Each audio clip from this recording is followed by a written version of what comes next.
Nonprofits, stop underestimating the power of your bylaws, because it is by law that your nonprofit will be governed. I assure you that the IRS, when you submit that application for 501c3 approval, they read the nonprofit bylaws word for word. So I'm doing something special. It took me a moment to realize or determine whether I wanted to release the bylaws that my friends and I created whenever we started our nonprofit. And I've since built upon those bylaws to include legal protections that weren't previously there.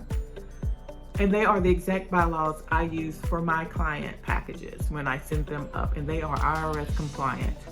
I have never had an issue with them. So I have decided to release that to you. And for the first 20 of you, you will also receive my 5 tips as far as grant writing mistakes that we made when we started our nonprofit and what you can do to avoid those mistakes. So just click the link below. The first 20 of you will have access to that grant writing PDF. The PDF is free. There is a charge for the bylaws, but it is a very minimal charge. If any of you have done any research, you will see that bylaws are quite costly, unless of course you're just grabbing some that aren't IRS compliant off of the internet.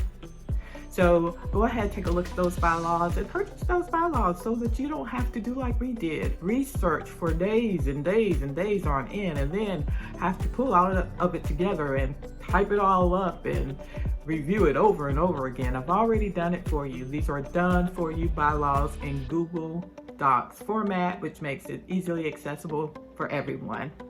I hope you'll go ahead and grab those bylaws, and I'll see you in the next video.